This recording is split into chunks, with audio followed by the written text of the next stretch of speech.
बहुत ही शानदार mid point theorem है, हम इसको देखेंगे। जबरदस्त थ्योरम है। इसका पहले स्टेटमेंट देखो, the line segment joining the midpoints of any two side of a triangle is parallel to the third side and half of it. देखो एक ट्राइंगल है, एक ट्राइंगल है हमारा, ये ट्राइंगल है हमारा। ट्राइंगल का नाम क्या है? A B C.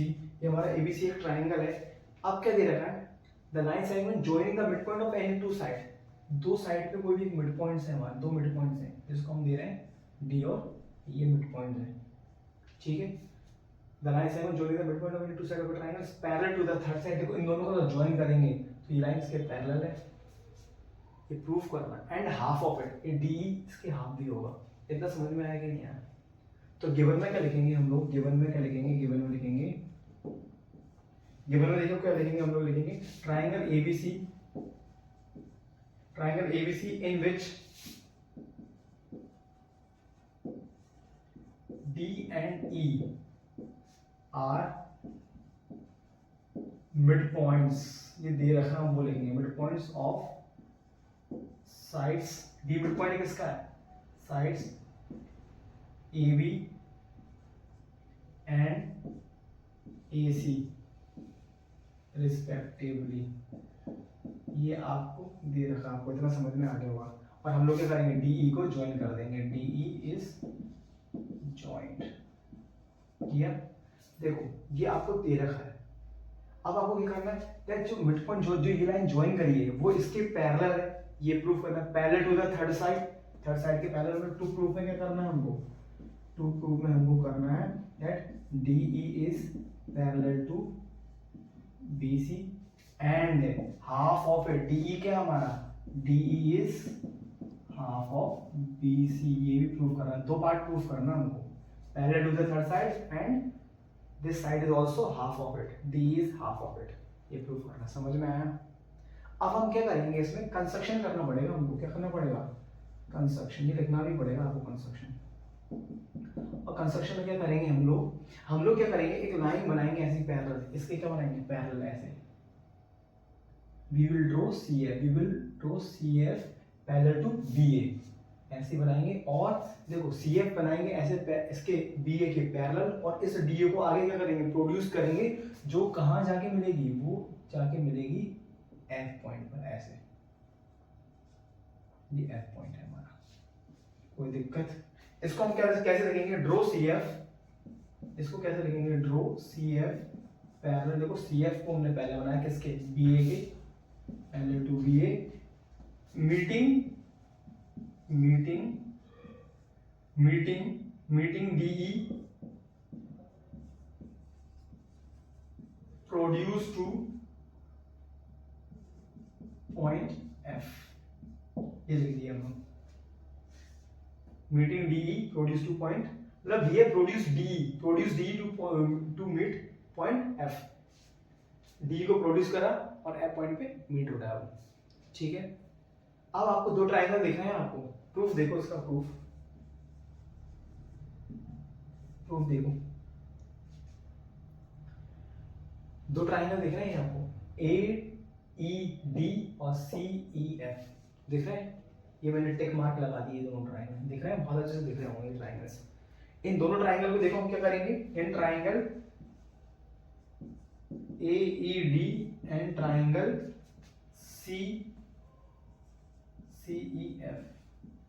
AED और CEF दिख रहे हैं दोनों ट्रायंगल।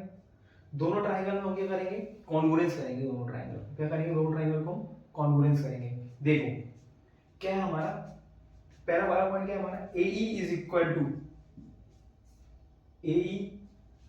पहले आप AE मत देखो, पहले आप ये देखो, ये वाला एंगल देखो, ये वाला एंगल इस वाले एंगल के इक्वल है कि नहीं है? बताओ। है अल्टरनेट इंटीरियर एंगल से। मैं इसको एंगल 1 दे देता हूँ, इसको एंगल 2 दे देता हूँ। Angle 1 is equal to angle 2 reason alternate interior angle. और हम क्या बोलेंगे? CF पैरेलल है हमारी BA के, और हमारा AC is transversal. Perfect reason है ये हमारा। ठीक है। और फिर नेक्स्ट क्या होगा हमारा? AE is equal to CE। Reason क्यों? ये E मिड पॉइंट है, E is midpoint E हमारा क्या मिड पॉइंट है, किसका, midpoint of A C, ये आपको दे रखा है, ठीक है। और ये वाला एंगल इस वाले एंगल के बराबर है, तो ये वाली साइड इस वाली साइड के बराबर हो गई, और ये वाला एंगल इस वाले एंगल के बराबर हो गया, मतलब angle A E D is equal to angle C E F. Reason vertically opposite angle, ये दोनों एंगल कैसे हैं हमारे, वर्टिकली अपोजिट एंगल। तो हमारा ट्राइंगल क्या हो गए, ट्राइंगल हो गए हमारे, triangle A E D is congruent to triangle C E F by angle side angle. कोई दिक्कत नहीं होगी। अब देखो मैं सीपीसीटी से क्या बोलूंगा, corresponding part of congruent triangle से क्या बोलूंगा, ये वाला पार्ट इस वाले पार्ट के बराबर होगा हमारा, ठीक है। तो सीपीसीटी से देखो आप, AD is equal to AD equal to CF and, और ये वाला पार्ट भी तो इक्वल होगा किसके, EF के। DE is equal to EF by CPCT। कोई दिक्कत, बहुत इंपॉर्टेंट है ये हमारा CPCT। अब मैंने थोड़ा सा ऊपर का रफ करके मैं इधर लिखूंगा, ठीक है। आपको ये समझना है कि AD equal to CF and DE equal to EF by CPCT। अब एक चीज देखो कि D हमारा मिड पॉइंट है, तो क्या होगा हमारा AD बराबर DB, होगा कि नहीं होगा, क्योंकि D is midpoint of AB, है ना, ये दे रखा था हमको क्वेश्चन में। ये वाला पार्ट इस वाले पार्ट के बराबर होगा, क्योंकि ये मिड पॉइंट है। अब एक चीज देखो जरा आप, ये वाला पार्ट इस वाले पार्ट के इक्वल हो गया, और ये वाला पार्ट हमारा इस वाले पार्ट के इक्वल किया अभी हमने इधर CPCT से। तो इसका मतलब क्या होगा, ये वाला पार्ट हमारे इस वाले इक्वेशन से, ये वाला पार्ट देखो, ये पार्ट इसके इक्वल है और ये इसके भी इक्वल है, तो ये वाला इसके इक्वल हो जाएगा। देयरफॉर हम क्या बोलेंगे, ये DB, हम लोग क्या बोलेंगे, BD हम लोग बोलेंगे BD is equal to CF। BD को हम इसके इक्वल बोल देंगे, BD इक्वल टू CF। और हम लोगों ने BD को पैरेलल भी बनाया था CF के, क्योंकि BD हमारा किसके पैरेलल था, CF के पैरेलल था, तो BD हमारा इसके भी पैरेलल होगा। ये हम लोगों ने बाय कंस्ट्रक्शन किया था। देयरफॉर इन दोनों से क्या बोल देंगे हम लोग, देयरफॉर क्या बोलेंगे, BCFD इज ए पैरेललोग्राम। क्यों, if one pair is equal and parallel, if one pair is equal and parallel, then it is a parallelogram. अगर कोई भी कोऑर्डिनेटर में एक पेयर इक्वल और पैरेलल हो जाता है तो हम उसको क्या बोलते हैं, पैरेललोग्राम बोलते हैं। इतना आप लोगों को समझ में आया कि नहीं आया, आप लोगों को समझ में आ गया होगा। ये हमारा BCFD हमारा क्या बन गया, पैरेललोग्राम बन गया। पैरेललोग्राम बन गया तो आप लोग एक चीज देखो, अगर ये पैरेललोग्राम है तो हमारा पूरा DF किसके पैरेलल होगा, BC के पैरेलल होगा कि नहीं होगा।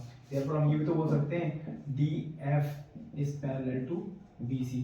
अगर ये पूरा DF पैरेलल है BC के, तो हमारा DE भी क्या होगा, देयरफॉर DE भी पैरेलल होगा हमारा BC के। ये समझ में आया कि नहीं आया आप लोगों को। हमारा पहला वाला पार्ट क्या हो गया, हमारा पहला वाला पार्ट प्रूफ हो गया। ये हमारा पहला वाला पार्ट क्या हो गया, प्रूफ हो गया, ये हमको चाहिए था।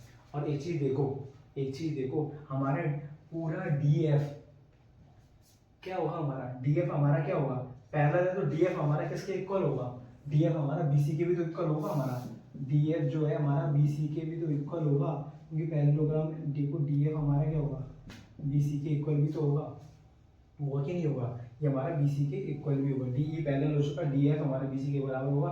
और इस DF को जरा देखो ध्यान से, ये DF हम देख रहे हैं इस DF को, तो इस DF को अगर हम देख रहे हैं, ये जो DF बराबर BC है, क्या करेंगे इसमें, इस DF को मैं क्या लिख दूं, मैं DE प्लस EF लिख दूं, कोई दिक्कत, इज इक्वल टू BC, क्योंकि ये पार्ट हमने इसके बाद बराबर बताया था। तो इस EF की जगह मैं DE लिख दूं क्या, DE plus DE is equal to BC। मैं रीजन लिख रहा हूँ यहाँ पर, क्योंकि हमारा DE CPCT से हम लोग ने इक्वल किया था, DE is equal to EF, हम लोगों ने CPCT से इक्वल किया था इसलिए लिख दिया। तो DE प्लस DE कितना होगा हमारा, 2D is equal to BC, और ये 2 नीचे जाएगा हमारा, तो DE क्या हो जाएगा हमारा, that is half of BC आ गया। ये दोनों पार्ट हमारे प्रूफ होगा, ये दोनों पार्ट।